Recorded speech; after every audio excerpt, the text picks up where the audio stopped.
Тони Роббинстің 10 күндік ой диетасы. Ұқыпты өндіріс, үлкен мақсатқа жетелейтін кішкентай қадамдар. Мақсатқа жету үшін немен баратының емес, қайда баратының маңызды. Бұл ережені Энтони Роббинс автокөлік мектебінде үйренген. Содан бері Роббинс оқырмандары мен тыңдармандарына 10 күндік ой диетасын жасауға кеңес береді. Ол миды керек шешімге бағыттайды, ең табысты жолдан ауытқымауды үйретеді. Бұл ереже ішкі алаң, қорқыныш сезімдікті жояды. Тони Роббинстің ой диетасының мәні неде екенін түсіндірейік. Бұл диетаны уақытша деп қабылдамай, өмір бақи осылай болады деген сеніммен бастау керек. Ескі әдеттерді ұмытып, жаңасын таза парақтан бастауыңыз керек.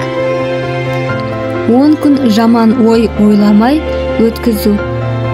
Тек шешімдерге мән беріп, түйткілдерге екпін түсірмеу. Бейпіл сөздер мен бүлінгі ұстанымдардан бас тарту. Егер бірдеңе ойлағаныңыздай болмай жатса, өзіңізге былай деп сұрақ қойыңыз. Бұл жағдайдың несі жақсы? Осы жағдайдан шығу үшін не істеуім керек? Қиындық туса, шешім шығару маңызды. Алаң, күмән, күдікке жол бермей, нақты жолдан таймайтын шешім шығару. Егер қолдан келмей жатса, эмоцияға ерсеңіз, өзіңізді кінәлі сезінбеңіз. Ары қарай ережеге сай жүріңіз. Жағымсыз ойдың жетегінде кетсеңіз, оларға түк істей алмайсыз. Онда 10 күндік ережені басынан бастаңыз. Арада үзіліс болмауы тиіс. 10 күннің ішінде күнделік жүргізген абзал. Сезімдерді жазып, оларды ойша саралаған дұрыс. Энтони Роббинс ой диетасын жасаған соң, адам ескі әдеттеріне қайтып оралғысы келмейді. Саналы түрде өмір сүргісі келеді. Егер осы 10 күннің ішінде тек сананы ғана тазартып қоймай, тәнді де қоссаңыз, спортпен шұғылданып, қуаты мол, пайдалы тамақ ішіп әдеттенсеңіз, нәтиже өзіңіз ойлағаннан да керемет боп шығады. Стимул беретін сауалдар. Күн сайын таң атқанда және кеш батқанда стимул беретін сауалдарды қойып үйреніңіз. Сонда басты мақсаттардан ауытқымайсыз.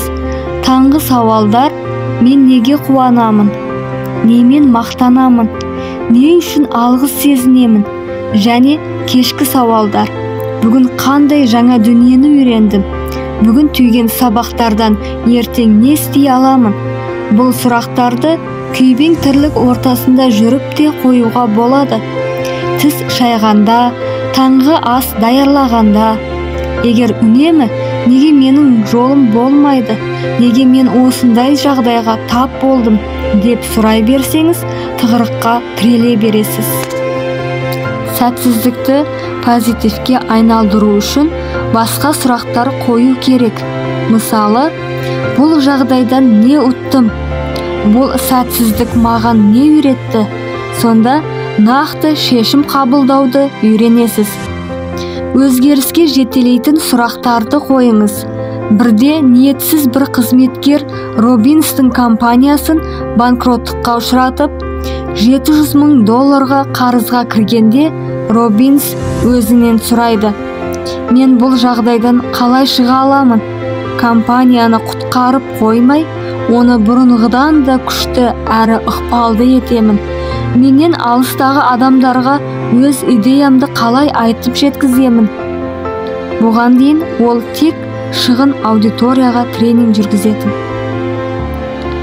Нәтижесінде франшиза идеясын дамытып, аудио және видео тренингтерді жасап, олар бүкіл әлемде 7 миллион данамен таралды. Уолт Дисней кезекті сценарийді жазып отырып, кеңседегі бір қабырғаны бормен сызып кетеді екен. Қызметкерлер өткен сайын осыны қалай жетілдіреміз деген сұраққа жауап жазуы тиіс болған. бүкіл қабырға жоққа толғанда десіне ең жақсысын таңдап алады екен. Егер арықтағыңыз келсе, қандай тәттіден бас тартсам екен деп сұрамаңыз. Сізге күш қуат беретін қандай жеңіл пайдалы тамақ бар деп сұраңыз.